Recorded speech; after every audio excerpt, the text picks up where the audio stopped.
ರಾಜ್ಯ ಬಿಜೆಪಿ ಜಗಳ ದಿನೇ ದಿನೇ ಜೋರಾಗ್ತಾ ಇದೆ. ಒಂದು ಕಡೆ ಯತ್ನಾಳ್ ವಕ್ಫ್ ವಿರುದ್ಧ ಪ್ರತಿಭಟನೆ ಮಾಡ್ತಾ ಇದ್ರೆ, ಈ ಕಡೆ ಸದಾನಂದ ಗೌಡರು ಯತ್ನಾಳ್ ಬಗ್ಗೆ ಒಂದು ಹೇಳಿಕೆಯನ್ನು, ಅಂದರೆ ಎರೆಹುಳು ಅನ್ನುವಂಥ ಹೇಳಿಕೆಯನ್ನು ಕೊಟ್ಟು ಯತ್ನಾಳ್ ಕೈಗೆ ಸಿಕ್ಕಿ ಅಪ್ಪಚ್ಚಾಗ್ಬಿಟ್ರು.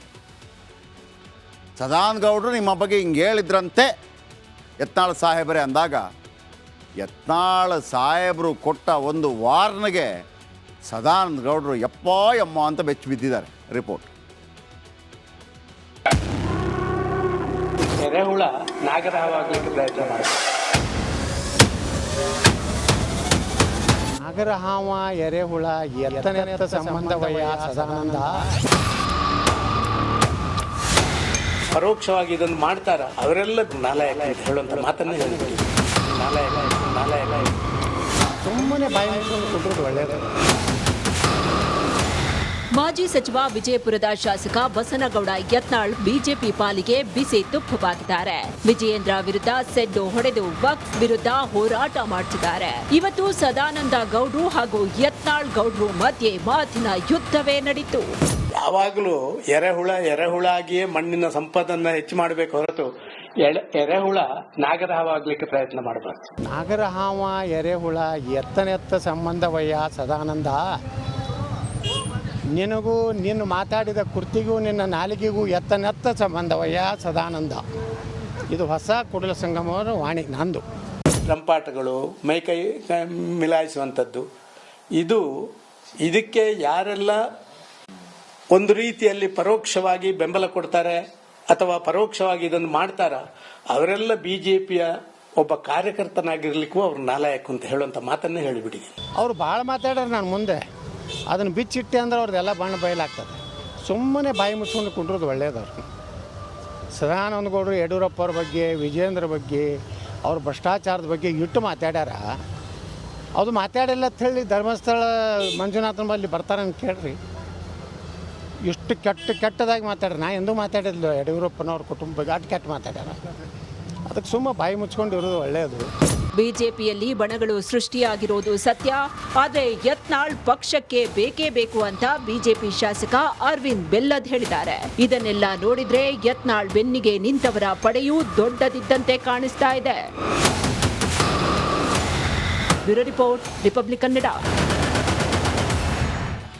ಕುಮಾರ್ ಕರೆಕ್ಟಾದ ಕೌಂಟ್ರ್ ಕೊಡದೇ ಇಟ್ಟಿದ್ರೆ ಕೇವಲ ಮಧ್ಯಂತರ ಜಾಮೀನು ಮಾತ್ರವಲ್ಲ, ಮುಂದಿನ ಶಿಕ್ಷೆ ಪ್ರಮಾಣದಲ್ಲೂ ಕೂಡ ಶಿಕ್ಷೆನೇ ಇಲ್ಲದೆ ಹೊರ ಬರ್ತಾರೇನು ಆ ಥರ ವಾದ ಮಂಡಿಸಿದ್ದಾರೆ. ಆದರೆ ಅಲ್ಲಿಗೆ ಮುಗಿದಿಲ್ಲ.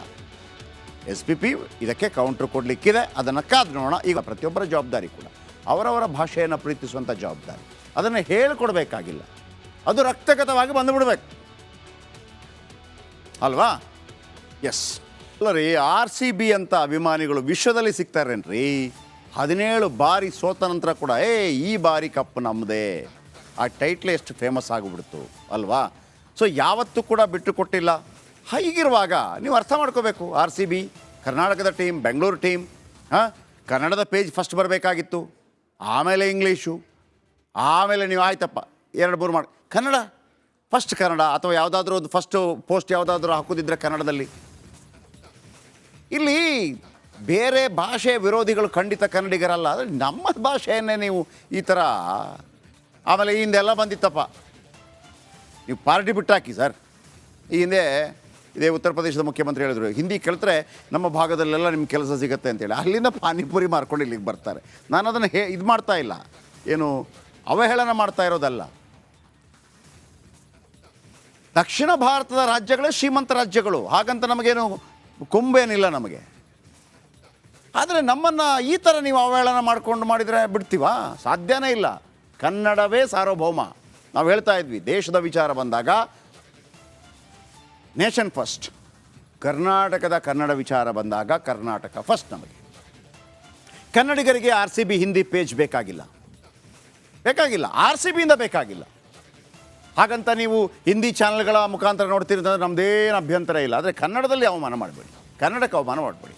ನಿಮಗೆ ಬೆಂಬಲ ಕೊಡ್ತಿರೋದು ಕನ್ನಡಿಗರು. ಈ ಥರದ ಬೆಂಬಲ ಯಾವ ಸೂಪರ್ ಸ್ಟಾರ್ಗೂ ಇಲ್ಲ ರೀ, ಯಾವ ಸೂಪರ್ ಸ್ಟಾರ್ಗೂ ಇಲ್ಲ. ಯಾಕಂದರೆ ಎಂಥದೇ ಸೂಪರ್ ಸ್ಟಾರ್ ಇರಲಿ, ನಾವು ಹೇಳ್ತೀವಲ್ಲ, ರಜನಿಕಾಂತ್, ಅಮಿತಾಬ್ ಬಚ್ಚನ್, ಶಾರುಖ್ ಖಾನ್, ದರ್ಶನ್, ಸುದೀಪ್, ಪುನೀತ್, ಯಶ್ ಎಲ್ಲರೂ. ಒಳ್ಳೆ ಸಿನಿಮಾ ಇಲ್ಲ ಅಂತಂದರೆ ನಡೆಯಲ್ಲ, ಅವರು ಒಳ್ಳೆ ಸಿನಿಮಾನೇ ಕೊಡಬೇಕು. ಫ್ಲಾಪ್ ಆಗಲ್ವ ಪಿಕ್ಚರು? ಆಗತ್ತೆ. ಆದರೆ ಇವ್ರದ್ದು ಹಂಗಲ್ಲ. ಇವರು 17 ಬಾರಿ ಫ್ಲಾಪು ಆದರೂ ಕೂಡ RCB ಅಭಿಮಾನಿಗಳು ನಾವು ಹೆಂಗೆ ನೋಡ್ಕೋಬೇಕು ಕನ್ನಡಿಗರನ್ನು ಅಲ್ವಾ? ನೀವು ಬೆಂಗಳೂರಿನ ಹೆಸರು ಇಟ್ಕೊಂಡಿದ್ದೀರಿ. ಕನ್ನಡಿಗರ ಪ್ರೀತಿ ದುರುಪಯೋಗ ಮಾಡ್ಕೋಬೇಡಿ. ನೀವು ಇನ್ನೂ 10 IPL ಸೋತ್ರೂ ಪರವಾಗಿಲ್ಲ. IPL ಕಪ್ RCBಗಿಂತಲೂ, IPL ಕಪ್ ಮತ್ತು RCBಗಿಂತಲೂ ನಮಗೆ ಕನ್ನಡವೇ ಮುಖ್ಯ. ನಮಗೆ ನಮ್ಮ ಕನ್ನಡ ಸ್ವಾಭಿಮಾನವೇ ಹೆಚ್ಚು. 17 ವರ್ಷದಿಂದ ನೀವು ಅದೆಷ್ಟೋ ಪಂದ್ಯ ಸೋತಿದ್ದೀರಿ, ಆದರೂ ಈ ಸಲ ಕಪ್ಪು ನಮ್ಮದೇ. ವಿರಾಟ್ ಕೊಹ್ಲಿ ಬಾಯಲ್ಲೂ ಕೂಡ ಹೇಳುವಂಗೆ ಮಾಡಿದ್ದೀವಿ, ಟ್ರೆಂಡ್ ಆಗೋ ಥರ ಮಾಡಿದ್ದೀವಿ. ನೀವು ಸೋತ್ರೂ ಪರವಾಗಿಲ್ಲ, ಆದರೂ ನಿಮ್ಮ ಬೆನ್ನಿಗೆ ನಿಂತಿರೋದು ಅಭಿಮಾನಿಗಳು. 17 ವರ್ಷದಲ್ಲಿ ಎಂದಿಗೂ ನಿಮ್ಮ ಮೇಲೆ ಯಾರೊಬ್ಬನು ಸಿಟ್ಟಾಗಿಲ್ಲ, ಯಾಕೆ ಸೋತ್ರಿ ಅಂತ ಕೇಳಲಿಲ್ಲ. ಆದರೆ ಕನ್ನಡದ ಫ್ರ್ಯಾಂಚೈಸಿಯಿಂದ ಹಿಂದಿ ಹೇರಿಕೆ ಆಗಬಾರ್ದು. ಕನ್ನಡವಿಲ್ಲದೆ ಹಿಂದಿ ಏರಿಕೆ ಹೆಂಗೆ ಮಾಡ್ತಿರೋದು? ತಪ್ಪಲ್ವಾ? ನೀವೊಂದು ವೇಳೆ ಕನ್ನಡ ಮಾಡಿಬಿಟ್ಟು ಇಂಗ್ಲೀಷ್ ಮಾಡಿಬಿಟ್ಟು ಹಿಂದಿನ ಒಂದು ಇರಲಪ್ಪ ಅಂತಂದಿದ್ರು ಒಂದು ವಿಚಾರ ಬೇರೆ. ಹೇರಿಕೆ ಆಗಬಾರ್ದು. ನಾವು ಹಿಂದಿ ಭಾಷಿಕ ವಿರೋಧಿನ ಅಲ್ಲ, ತಮಿಳೂ ಅಲ್ಲ, ಮರಾಠಿನೂ ಅಲ್ಲ. RCBಯ ಹಿಂದಿ ಬಳಕೆ ನೋಡಲು ಬೇಸರವಾಗುತ್ತೆ. RCB ಕನ್ನಡ ಮತ್ತು ಇಂಗ್ಲೀಷ್ಗೆ ಆದ್ಯತೆ ನೀಡಿದರೆ ಸಾಕು, ಕರ್ನಾಟಕಕ್ಕೂ ಹಿಂದಿ ಭಾಷೆಗೂ ಏನು ಸಂಬಂಧ ಅಂಥೇಳಿ ಕನ್ನಡ ಹೋರಾಟಗಾರರು ಇವತ್ತು ಟ್ವಿಟರ್ ಮೂಲಕ ಬೇರೆ ಬೇರೆ ರೀತಿಯಲ್ಲಿ ಪ್ರಶ್ನೆಗಳನ್ನು ಮಾಡ್ತಾಯಿದ್ರು. RCBಗೆ ಚಳಿ ಬಿಡಿಸ್ತಾ ಇದ್ದಾರೆ ಕನ್ನಡಿಗರು ಎಲ್ಲ ಕಡೆ. ನೋಡಿ ವೀಕ್ಷಕರೇ, ನಾವು ಯಾವುದೇ ಭಾಷೆ ವಿರೋಧಿಗಳಲ್ಲ. ಈಗ MES ಇದೆ, ಅಥವಾ ತಮಿಳು ವಿಚಾರಕ್ಕಾಗತ್ತೆ. ಹಾಗಂತ ಅವರ ದೇಶದಲ್ಲಿ, ಅವರ ರಾಜ್ಯಗಳಲ್ಲಿ ಮಾಡ್ಕೋಬೇಡಿ ಅಂತ ನಾವು ಹೇಳ್ತಾ ಇಲ್ಲ. ನಮ್ಮ ತಂಟೆಗೆ ಬರಬಾರ್ದು ನೀವು. ಅದರ ಹೊರತಾಗಿ ಬೇಕಿದ್ರೆ ಸಮ್ಮೇಳನ ಮಾಡೋಣ, ಮರಾಠಿ ಕನ್ನಡ ಸಮ್ಮೇಳನ ಮಾಡೋಣ. ಬೇಡ ಅಂತ ಯಾರು ಹೇಳಿದ್ರು? ಕನ್ನಡ ತಮಿಳು ಸಮ್ಮೇಳನ ಮಾಡೋಣ, ಬೇಡ ಅಂತ ಯಾರು ಹೇಳಿದರು? ನಿಮ್ಮ ಗೌರವ ನಿಮಗೆ, ನಮ್ಮ ಗೌರವ ನಮಗೆ. ನಮ್ಮ ಆ ಆತ್ಮಾಭಿಮಾನಕ್ಕೆ ಧಕ್ಕೆ ಬಂದಾಗ ನಾವಂತೂ ಸುಮ್ಮನೆ ಇರೋದಿಲ್ಲ.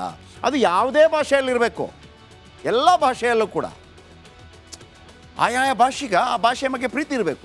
ಎಲ್ಲ ಹೆಂಗೆ IPL ಮ್ಯಾಚ್ಗಳಲ್ಲಿ ಅತ್ಯದ್ಭುತವಾಗಿ ಆಟವಾಡಿದವ ಹೇಗೆ ಇಂಡಿಯನ್ ನ್ಯಾಷನಲ್ ಟೀಮ್ಗೆ ಸೆಲೆಕ್ಟ್ ಆಗ್ತಾನೋ, ಅಥವಾ ಒಂದು ಆಯ್ಕೆಗೆ ಒಂದು ಮಾನದಂಡವಾಗುತ್ತೋ, ಹಾಗೇ ನಮ್ಮ ಆಯಾಯ ಭಾಷೆಗಳು ಭಾಳ ಬಲಿಷ್ಠವಾದಾಗ ಈ ದೇಶ ಬಲಿಷ್ಠ ಆಗುತ್ತೆ. ಫೈನಲಿ ದೇಶನೇ. ಆದರೆ ಕನ್ನಡ ಅನ್ನುವಂಥ ಒಂದು ಅಸ್ಮಿತೆ ಇದೆಯಲ್ಲ, ಅದು ಎಲ್ಲ ರಾಜ್ಯಗಳಿಗೆ ಹೇಳ್ತಾ ಇರುವಂಥದ್ದು. ನಮ್ಮಲ್ಲಿ ಸ್ವಲ್ಪ ಕಡಿಮೆ ಇದೆ.